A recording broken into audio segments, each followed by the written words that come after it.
Hi all, அனைவருக்கும் வணக்கம். நாம் இன்றைக்கி இந்த வீடியோவில் வந்து நம்ம ஐபிஎல்லுடைய ஃபர்ஸ்ட் மேட்சான இந்த RCB vs SRH match prediction தான் பார்க்க போகிறோம். இது வந்து ரொம்ப நாள் கழிச்சு நம்ம சேனலில் வீடியோ போடுறோம். ஷார்ட்ஸ்லாம் போட்டிருப்போம், பட் ஸ்டில் நம்ம வந்து ஒரு ஃபுல் ஃப்ளெஜ்டான வீடியோலாம் இனிமேல் வந்து போடலாம் அப்படின்னு இருக்கோம். ஸோ இனிமேல் ஒரு மேட்ச்சுக்கும் நம்ம வந்து எந்தெந்த பிளேயர்ஸ் நல்லா விளையாடுவாங்க, எந்தெந்த பிளேயர்ஸ் ஆவரேஜாக விளையாடுவாங்க, எந்த பிளேயர்ஸ் ஃப்ளாப் ஆவாங்க அப்படின்னு மூணு கேட்டகரி தான். வத 4-5 கேட்டகரிலாம் கூட நீங்கள் கன்ஃபியூஸ் ஆகிடுவீங்க அப்படின்னு நிறைய பேர் சொன்னீங்க. ஸோ அதனால் வந்து குட், பேட், ஆவரேஜ், ஸோ இந்த மாதிரி தான் நம்ம கொடுக்க போகிறோம். ஸோ நம்ம வந்து பிளேயிங் 11 கம்பேரிசன்லாம் இப்போ பார்ப்போம். ஸோ இந்தந்த பிளேயர்ஸ் தான் விளையாட போகிறாங்க. சப்போஸ் இதில் ஏதாவது மாற்றங்கள் இருந்தது அப்படின்னா கண்டிப்பாக நம்ம டெலகிராம் சேனலில் போடுவோம். ஸோ மறக்காமல் நம்ம டெலகிராம் சேனலில் ஜாயின் பண்ணிக்கோங்க. ஜாயின் பண்ணுற மூலிமா உங்களுக்கு டாஸ் போட்டதுக்கப்புறம் வின்னர் ப்ரெடிக்ஷன்ஸும் வரும். சப்போஸ் நான் பிளேயிங் லெவன்லேருந்து யாரையோ ஒருத்தங்க பிளேயிங் லெவலில் போட்டாங்க, இல்லை இம்பாக்ட்ஸ் ஆஃப் பிளேயர்ஸ் வந்து எப்படி இருப்பாங்க அப்படிங்கிறதெல்லாம் நம்ம டெலகிராம் சேனலில் டாஸ் போட்டதுக்கப்புறம் போடுவோம். சரி வாங்க, இப்போ நம்ம வந்து எந்தெந்த பிளேயர்ஸ் நல்லா விளையாடுவாங்க அப்படிங்கிறத ஃபஸ்ட்டு பார்ப்போம். ஸோ அப்படி பார்க்கும்போது ரஜத் பட்டிடார், ஃபில் சால்ட்டு, ஜிதேஷ் சர்மா, தேவ்தத் படிக்கல், மங்கேஷ் யாதவ், நுவான் துசாரா இவங்கெல்லாம் வந்துட்டு இன்றைக்கி நல்லா விளையாடுவாங்க. ஆக்சுவலாக இன்னும் பார்ட்ஸ் இருக்குது. ஸோ அடுத்தடுத்த ஸ்லைடில் நான் சொல்கிறேன். ஸோ இந்த 6 பேர் வந்து நல்லா விளையாடுறதுக்கான வாய்ப்புகள் இருக்குது ஆர்சிபியை பொறுத்த வரைக்கும். அடுத்ததாக நம்ம பார்த்துக்கிட்டோம் அப்படின்னா இப்போ நம்ம வந்து ஒரு கேட்டகிரியில் நம்ம ஒரு பிளேயர்ஸ் நம்ம போன சீசனில் சொல்லியிருப்போம். ஸோ அதே மாதிரி தான் இந்த தடவையும். ஆனால் கேட்டகிரியில் வந்து உங்களை போட்டு கன்ஃபியூஸ் பண்ண விரும்பல.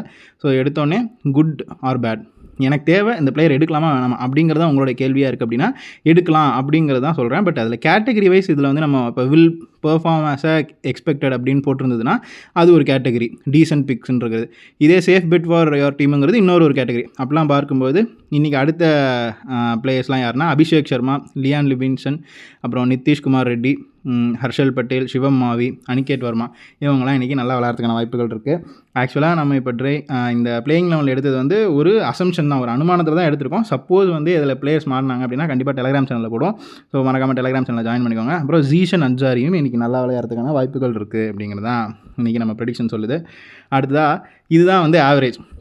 இது எப்படின்னா இது வந்து நீங்கள் சேஃப் பெட்டுன்னு சொல்ல முடியாது, அது போக அவாய்ட் பண்ணுங்க அப்படின்னு சொல்ல முடியாது.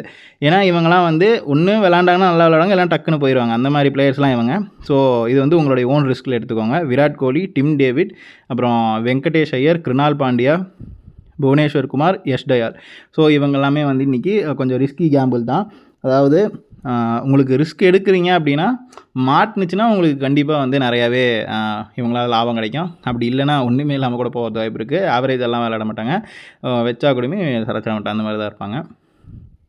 அடுத்ததாக Suyan Sharma, Travis Head, Heinrich Klaasen, Ishan Kishan, Jaydev Unadkat, அப்புறம் வந்து இஷான் மலிங்கா. ஸோ இவங்க எல்லாமே வந்துட்டு, அதுவும் இஷான் மலிங்காலாம் நீங்கள் நோட் பண்ணிங்கன்னா இஷான் மலிங்காவும் சுயான் சர்மாவும் நான் அவாய்டுனே போட்டிருப்பேன்.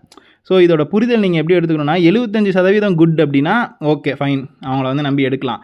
ஆனால் 75% நான் அவாய்டுன்னு சொல்லியிருக்கேன்னா தயவு செஞ்சு எடுக்காதீங்க. ஸோ அவங்களாம் வந்து கிட்டத்தட்ட ஃப்ளாப் பிளேயர்ஸ் தான்.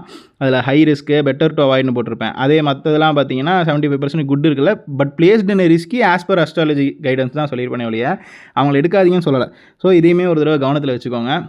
ரிஸ்கி கேம்பிள்னா அதுக்கேற்ற மாதிரி நான் அது போட்டிருப்பேன். அப்புறம் அவாய்டு பிக்ஸ், அதாவது இவங்களாம் நீங்கள் எடுக்கவே தேவையில்லை அப்படின்னா இன்றைக்கி ரொமாரியோ ஷெப்பர்ட் எடுக்க வேணாம் அப்படிங்கிறத சொல்கிறேன்.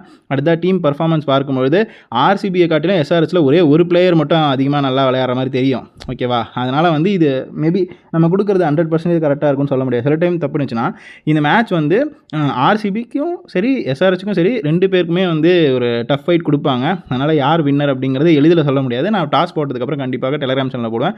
ஸோ மறக்காமல் ஜாயின் பண்ணிக்கோங்க.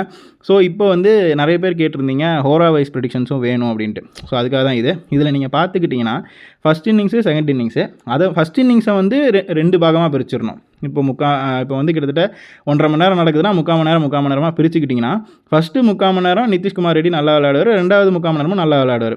செகண்ட் இன்னிங்ஸ்லேயுமே அப்படி தான். இப்போ கிட்டத்தட்ட எல்லாத்துலேயுமே அவர் நல்லா விளையாடுவார் அப்படிங்கிற ஒரு புரிதலில் தான் நம்ம இதை எடுத்துக்கணும். ஸோ அதை பற்றி நான் டீட்டெயில்டாக சொன்னால் உங்களுக்குமே இதாக இருக்கும். ஸோ நீங்கள் டீம் போடும்போது, அதாவது டாஸ் போட்டதுக்கப்புறம் கண்டிப்பாக அதை கிளிக் பண்ணி தெரிஞ்சுக்கலாம். ஓகே, மறக்காமல் நம்ம டெலகிராம் சேனலில் ஜாயின் பண்ணிக்கோங்க. வேறு ஏதாவது டவுட்ஸ்னால் இந்த ஃபோன் நம்பருக்கு கால் பண்ணுங்கள். நன்றி, வணக்கம்.